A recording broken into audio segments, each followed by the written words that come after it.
మండల పార్టీ అధ్యక్షులు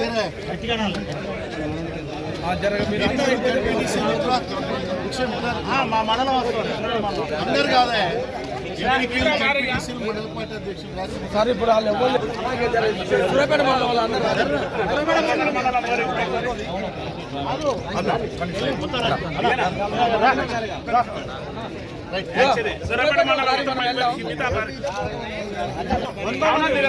2 నిమిషాలు అందరూ కూడా ఆడరే అమ్మా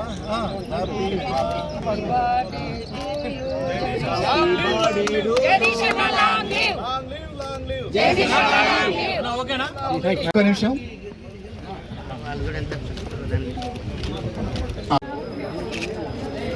రేట్ తమ్మి ఆత్మకూరు ఓకే తమ్మి మీరు సల్మా ఉండమ్మా సాయద్ భాయ్ చూడ చలో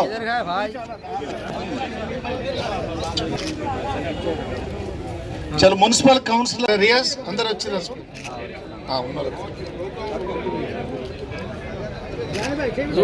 ఆత్మకూరు మండలం ఉమ్మడి నల్గొండ జిల్లా అభివృద్ధి ప్రదాత సూర్యాపేట శాసనసభ్యులు మాజీ మంత్రివర్యులు తెలంగాణ ఉద్యమకారులు కేసీఆర్ గారికి కుడి భుజంలాగా ఉద్యమ సందర్భంలో వ్యూహ ప్రతివ్యూహాలలో ప్రతి సందర్భంలో వెన్నంటి నిలబడ్డటువంటి మీ అందరి అభిమాన నాయకుడు గుంటకల్ల జగదీష్ రెడ్డి గారి జన్మదినాన్ని పురస్కరించుకొని ఏర్పాటు చేసినటువంటి కార్యక్రమం జిల్లా పార్టీ అధ్యక్షులు సరే వారి యొక్క కుమారుని యొక్క డిగ్రీ కంప్లీట్ అయిపోయి యూకేలో కాన్వకేషన్ ఉన్న సందర్భంలో తప్పనిసరి పరిస్థితుల్లో వారు విదేశాలకు వెళ్ళడం అయినా మనందరం మన నాయకుడు బాగుండాలి, ప్రజాసేవలో నిమగ్నమై ఇంకా ముందుకు సాగాలి, రానున్నటువంటి రోజుల్లో ఇంకా ఉన్నత శిఖరాల అధిరోహించాలనేటువంటి ఒక కాంక్షతోని మనందరం కలిసికట్టుగా ఈరోజు ఈ కార్యక్రమాన్ని సూర్యాపేటలో నిర్వహించుకుంటున్నాం. కాబట్టి మనందరి తరపున వారికి హృదయపూర్వకమైనటువంటి జన్మదిన శుభాకాంక్షలు తెలియజేస్తా ఉన్నాం. ప్రధానంగా సరే ఉమ్మడి నల్గొండ జిల్లాలో మొన్న వచ్చినటువంటి ఫలితాల సందర్భంలో మిగతా నియోజకవర్గాలలో ఎలాంటి స్థితులు పరిస్థితులు జరిగినా మీరు మాత్రం మొక్కవోని దీక్షతోని ఇక్కడ నాయకుని గెలిపించుకొని బీఆర్ఎస్ పార్టీ జెండాను ఎగరవేసేందుకు సూర్యాపేట ప్రజలకు అందరికీ నా హృదయపూర్వక నమస్కారాలు తెలియజేస్తాను. మనకు బలాన్ని మన బలగాన్ని నిలబెట్టి జిల్లా మొత్తాన్ని కూడా మనం ముందుకు తీసుకుపోయేటువంటి ఒక నేపథ్యంలో ఉన్నటువంటి నాయకులు నిలబెట్టుకోవడం మనకు కూడా అవసరం. ఎందుకంటే మొదటి నుంచి ఒక ప్రజా ఉద్యమాలకు వెళ్ళి ఒక విప్లవోద్యమ విద్యార్థి నాయకునిగా ఎదిగి ఎలాంటి స్వార్థం లేకుండా నికార్సైనటువంటి తెలంగాణ బిడ్డగా తెలంగాణ ఉద్యమం కోసం పనిచేసి కేసీఆర్ గారి ఆశీర్వాదంతో మీరందరూ సహకరించి ఆశీర్వదిస్తే 3 సార్లు శాసనసభ్యునిగా ఎన్నిక కావడం నిజంగా కూడా గొప్ప విషయం. అదే సందర్భంలో ఉమ్మడి జిల్లాకు 10 సంవత్సరాలు ఏకధాటిగా ఏకైక మంత్రిగా కొనసాగడం అనేటువంటిది కూడా వారికి దక్కినటువంటి గొప్ప గౌరవం. అలాంటి గౌరవాన్ని కేసీఆర్ గారు ఇచ్చారు. వారు అట్లా పోవడానికి కూడా సూర్యాపేట ప్రజలు మీరందరూ సహకరిస్తేనే సాధ్యమైంది. తను కూడా అహర్నిశలు శ్రమిస్తూ 24 గంటలలో 20 గంటలు శ్రమిస్తూ ప్రజాక్షేత్రంలో పనిచేస్తూ ముందుకు సాగుతూ ఉంటాడు.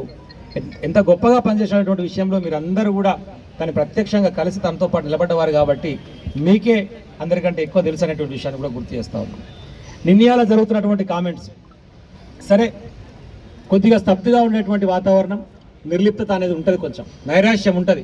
అయ్యో ఇట్లా అయిపోయి ఏం చేద్దాం, మన వాళ్ళు అట్లా పోతురు ఇట్లా పోతురు, ఆ ఎమ్మెల్యేగా ఇటబాయ్ ఈ ఎమ్మెల్యేగా అటబాయ్, ఈ పార్టీని ఇట్లట కదా అట్లట కదా అంటారు. మనందరము గనక ప్రజల పక్షానే ఉండి బీఆర్ఎస్ పార్టీగానే ఉండి ప్రజలతో లీనమై పనిచేస్తే ఎలాంటి పంచాయతీలు ఉండవు, ఎలాంటి కొట్లాట్లు ఉండవు. ఈ లంగలు దొంగలు లఫంగాలు పోయినా మనకి ఏం ప్రాబ్లం రాదనేటువంటి విషయాన్ని మీ అందరూ కూడా స్పష్టం చేస్తాం. స్వార్థ ప్రయోజనాల కోసం పనిచేసేటువంటి నాయకులు, నా కన్స్ట్రక్షన్ ఆపిండు, నా భూమి పంచాయతీ వెళ్ళి పెట్టిండు, నా కొడుకుని ఇంకో తిరిగి ఇబ్బంది పెడుతున్నాడు అని చెప్పేసి ఇలాంటి పనికిమాలిన కారణాలు చెప్తున్నారంటే నిజంగా కూడా సిగ్గుచేటైనటువంటి పరిస్థితి. తెలంగాణ ఉద్యమంలో పనిచేసినటువంటి వారు, ఎవరైతే కాంగ్రెస్ పార్టీకి మొదటి నుంచి వ్యతిరేకంగా ఉండి ఈ దేశాన్ని కానీ రాష్ట్రాన్ని కానీ కాపాడాలనుకున్నటువంటి వాళ్ళే మళ్ళీ చివరికి నిలబడి కొట్లాడే పరిస్థితికి వచ్చినాం. అంటే కేసీఆర్ గారు మొదట బయలుదేరినప్పుడు ఎవరైతే పిడికడి మందితో ప్రారంభించామని చెప్తాడో, ఇప్పుడు నేను చెప్పేటువంటి మాట చివరికి పిడికడి మందే మిగిలిన మొక్కవోని దీక్షతో నిలబడి కొట్లాడి కలబడి ప్రజల పక్షాన మాట్లాడి వీడు చెప్పినటువంటి 6 గ్యారెంటీలు కానీ ఆ 420 హామీలు కానీ నెరవేరే ప్రసక్తే లేదు, అవకాశమే లేదు. 100% ప్రజలలో ఆల్రెడీ తిరుగుబాటు స్టార్ట్ అయింది. ఆ స్టార్ట్ అయినటువంటి తిరుగుబాట్లు మనం నాయకత్వం వహించి కనుక నిలబడితే రేపు రానున్నటువంటి రోజుల్లో 100% బీఆర్ఎస్ పార్టీ జెండా ఎగురుతుంది. కేసీఆర్ గారు మళ్ళీ ముఖ్యమంత్రి అవుతున్నటువంటి విషయాన్ని మీ అందరూ కూడా స్పష్టం చేస్తాము. కావు మీరు ఒకసారి గమనిస్తే 17 సార్లు ఢిల్లీకి పోయాడు మొన్న ఆయన ముఖ్యమంత్రి, 17 సార్లు. వాడు 17 సార్లు వాని కాన్స్టెన్సీకి పోలే, 17 సార్లు హైదరాబాద్ వదిలిపెట్టి దాటిపోలే ఇప్పటిదాకా, కానీ ఢిల్లీకి మాత్రం పోయాడు. అంటే ఏంది అర్థం? ఏ నిర్ణయం తీసుకోవాలన్నా ఢిల్లీకి పోయి అమ్మగారు ఆశీర్వాదం తీసుకొని రావాలి, సొంత నిర్ణయం తీసుకోనికి అవకాశం లేదు. ఏది చేయాలన్నా మరి ఇలాంటి నాయకత్వం మనకు అవసరమా? ఢిల్లీకి గులాం చేసే నాయకత్వం అవసరమా? ప్రజలే మా నాయకులు అనుకొని పనిచేసేటువంటి కేసీఆర్ గారు అవసరమైనటువంటి ఒక ఆలోచన ప్రజలలో స్టార్ట్ అయింది. పెన్షన్లు పెంచుతాడు అనుకున్న వీళ్ళంగా, కానీ 2 నెలలే ఇయ్యకుండా ఎగ్గొట్టి తిరుగుతున్నాడు, వీళ్ళు నమ్ముకొని వేస్తే ఆగమైపోయినామని చెప్పేసి ఆల్రెడీ ప్రజలు మాట్లాడుకుంటున్నారు. వాడు కూడా అలా మభ్య పెట్టిండు. ఎంతసేపు కేసీఆర్ పెద్ద కొడుకు అంటారు, కేసీఆర్ని చూస్తారా, నేను చిన్న కొడుకుని వచ్చిందా నన్ను కూడా చూడరాదు ఒక పార అంటే, సరే ప్రజలు కొంచెం ఆశావాదులు కాబట్టి ఈ 4000 ఇస్తాంటాడు కదా వీని కూడా చూద్దామని చెప్పి పొరపాటు అడిగి కేసీఆర్. వాడు పెద్ద కొడుకు కాదు, చిన్న కొడుకు కాదు, పినతల్లి కొడుకు కాలే, దొంగనా కొడుకు అయ్యాడు, లాస్ట్కు అందరినీ మోసం చేస్తున్నటువంటి విషయం దయచేసి మనం అర్థం చేసుకోవాల్సిన అవసరం ఉంది. ఈ దిశగా పోతున్నటువంటి ఈ ప్రభుత్వం ఏం చేస్తుంది? మన ప్రయారిటీ ఏంది? కరెంట్ ఉండదు, రైతు బంధు ఉండదు, రైతు భరోసా ఉండదు, మరి రుణమాఫీ లేదో పైసలు వేస్తా అంటుంటే చూడాలి ఏం జరుగుతుందో. ఈ ప్రయారిటీ కాదు, మన ప్రయారిటీ ఏంది? ఎంపీ ఎన్నికలు అవుతున్నాయి అనగానే మూటలు పంపాలి పైకి.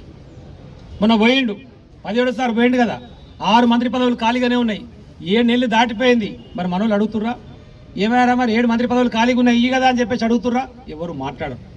అదే మన మీద అయితే ఆగమాగము, కేసీఆర్కి ఇష్టం వచ్చినట్టు మాట్లాడాడు, ఆగమాగం.